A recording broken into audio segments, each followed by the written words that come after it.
This is obviously an emotional game for you, given your background, your family's background.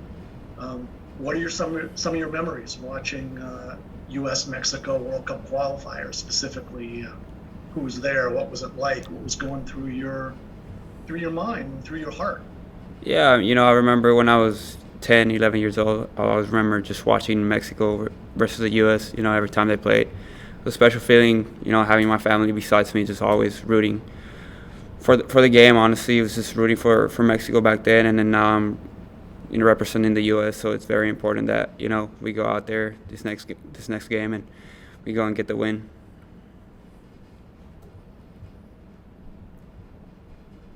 Next will be Brian Strauss. Thanks, Michael. Hey, Ricardo. Maybe following up on that a little bit, I assume you watched both the U.S. and Mexico growing up. I'm curious if you ever took note of Mexican Americans who might have been playing for the U.S. I mean, did you sort of follow that or have a favorite? Or was it maybe not something you really paid attention to in terms of where some of the U.S. guys might be from and their backgrounds? Yeah, I feel like that was always, just a theme that I had to have in the back of my head, just always make sure I followed some of the Mexican American players that, were back then playing. I remember that, there were some players that I used to just follow their paths and be able to just, put myself in those shoes, because I knew one day I was going to make the same decision. So, it was a very important thing for me to be able to look out for. But at the end of the day, I know I had to take my own path, and, I'm here with the U.S., and like I said, we have a very important game, and I want to make sure I represent the U.S. in a good way. We'll go to Paul Tenorio from The Athletic. Thanks, Michael. Ricardo, following up on that question, kind of a theme here. I just wonder what it'll mean to you to be on the field for the anthems and to hear the Mexican anthem, to hear the American anthem. Sorry about that.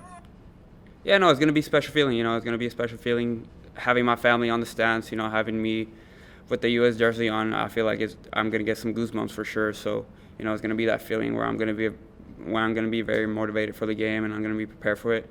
So, it's going to be good. We'll go to Jonathan Tannenwald from the Philadelphia Inquirer. Thank you, Michael, and thank you, Ricardo, for the time. We saw in Austin how many of your family were there. I'm curious as to how many of your family are going to be at this one. Yeah, no, there's definitely going to be, a large part of my family. I feel like it's going to be at least 10 people on the stands. So, they're going to be supporting me and supporting the U.S. Next will be Brian Sciaretta from American Soccer Now. Thank you, Michael. Ricardo, in addition to yourself, we saw a bunch of other news with U.S. Soccer involving current and former FC Dallas players. I was wondering if you could talk a little bit about Jesus Ferreira and what it means to you and him to see how hard he's worked for the club and what he brings to this team.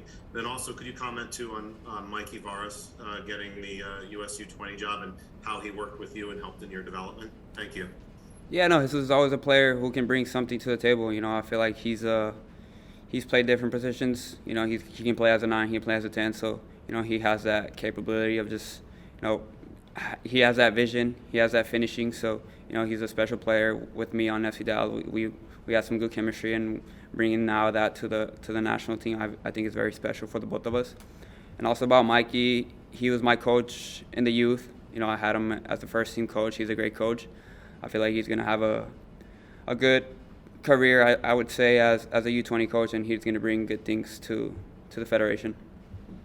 Next will be Ivis Galarsip from SBI Soccer.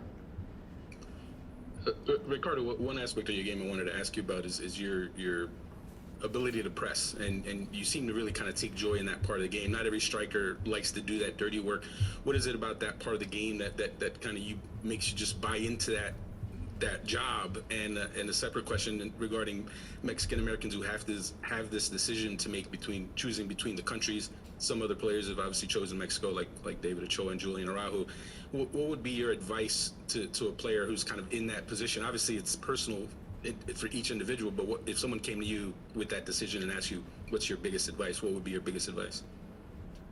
Yeah, when it comes to pressing on the field, I'm a player who likes to work hard. I like to work for my team. I like to run for my teammates. So when it comes to just the press, I feel like, it's a very important moment for us to win the ball up high, on the opponent's half. So I think that's very important for the team.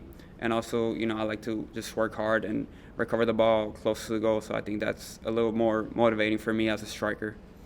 And also, just what was I saying? Your advice. My advice to any player who's in the Mexican American theme, I feel like I would say, just follow your own path and also just make your decision with your heart. I feel like it's very important to just be able to have a feeling, a connection between you and that national team that you're playing for. So just follow your heart. Next will be Mike Watala from Soccer America. Thanks, Ricardo. Ricardo, as a forward, as a goal scorer growing up, and maybe even now, were there any particular forwards that you looked up to that you enjoyed watching? Maybe tried to learn from watching them, and from anywhere in the world. And were there any maybe Mexican national team players or U.S. national team players that you may have admired and watched? There was definitely some Mexican national team players that I used to watch growing up. Players like Raul Jimenez, I used to always watch. Learn as a striker just his movements, his technique, his shooting skills, and things like that. But as of now, I feel like I watch players like Robert Lewandowski, Erling Haaland. I'm always trying to learn as a forward. Because there's different types of forwards, so I'm always trying to learn something new every day. Ronald Blum from the Associated Press. When you were thinking last spring and summer about your decision over which country to play for, did you play through your mind and envision what it would be like walking out for qualifier between the U.S. and Mexico? And what went through your mind as you played that scene out? Yeah, no, there was a talk that I had with my dad, I had with my family in general, and, I was just bringing everything to the table to them. I was talking about, what it would be like walking out playing in the game versus Mexico. I feel like we've talked about how special it would be and how motivating that would be for me just to be able to call up to the national team, be able to play in that game. So, that made me work harder as a player, just, staying humble and always working hard. Next will be Charlie Bone from MLS Soccer. Hey, Ricardo. Hey, Michael. Thank you guys both. Ricardo, you won your spot, a few months ago when you first got your call up, but it's one thing to sort of come first in a crowded field of strikers and get opportunities, and that's another to be basically the only true number 9 that's been called into this camp. And Greg has said that he plans to give you most of the minutes and kind of ride your form and depend on you. I wonder what that feels like for you. Is that a different vibe coming into this camp, and how do you face that? Yeah, I feel like as a national team player, you always have to prove yourself. You don't have a spot saved for the team. You don't have a starting spot that's always going to be there for you. I feel like every day you get an opportunity, you have to take that opportunity and be able to show yourself out. So I feel like I've been doing that, and just being able to be called up, not only as a true striker, but I feel like I have Jesus behind me, who's also a good player, who's also just pushing me to be better, and I'm pushing him to be better. So it's always that competition between the teammates that are going to make each other better. We'll go to Daniel Nora from Univision. Thank you, Michael. Ricardo, obviamente en estos partidos todo el mundo siente que son más de 3 puntos los que están en juego, que hay algo más. ¿Qué es ese algo más que está en juego? ¿Cómo se lo explicarías a la gente? ¿Por qué es tan importante que Estados Unidos siempre le gane a México? Y lo otro que te quiero preguntar muy corto, los dos pasados fueron juegos que más allá de que se jugaron en Estados Unidos, había mayoría de público mexicano. El viernes no va a ser así. ¿Qué tan importante será eso para ustedes? No, creo que no nomás son los 3 puntos que estamos jugando. Creo que es un partido de cualificatorias para la Copa Mundial. Obviamente estamos aquí en casa, tenemos que ganar todos los juegos que se puedan ganar aquí en casa. Creo que eso es importante. Y no, creo que es importante también la mayoría de los fanáticos que sean americanos. Como has dicho, creo que en cualquier otro partido siempre han sido la mayoría mexicanos. Creo que va a ser importante para nosotros para tener el apoyo de los fanáticos y salir y tener el mejor juego que sea posible. We'll go to Oscar Gallardo from ESPN Mexico. Thanks. Hola, Ricardo. Buenas tardes. Me gustaría conocer tu punto de vista en este momento. Si crees que recientemente tomaste la mejor decisión de representar a los Estados Unidos, recordando el caso de algunos mexicoamericanos que fueron llamados por México y que hoy no figuran, como Jonah González. ¿Crees que con Estados Unidos puedas tener mejores oportunidades con tu selección o de jugar en Europa? Gracias. No, creo que hasta el momento sí he tomado la mejor decisión. Creo que la Federación de Estados Unidos siempre ha estado ahí para apoyarme desde que yo estaba desde que tenía 13, 14 años, siempre han estado ahí apoyándome. Creo que me han dado las oportunidades de estar donde estoy ahorita. La verdad sí es la mejor decisión que he tomado en el momento.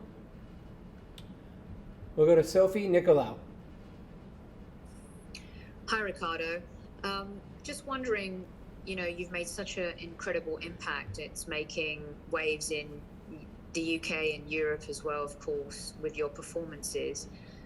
Who are your influences and who are you looking at in terms of mentors right now in your career with everything that is in front of you in terms of, the potential that you have to kind of really make waves in football? Yeah, no, there's conversations that I have, with Coach Greg. I have conversations with my teammates here in the national team, players like Christian Pulisic, players like Weston McKennie, who I always try to take advice from because, they're in that place in Europe, just playing at the highest level of soccer. So those are players that I always try to talk to and just get some advice from them. And also just my family and my agent, I think they're very important for me to just be able to keep my mind in what's next and not focus on the future.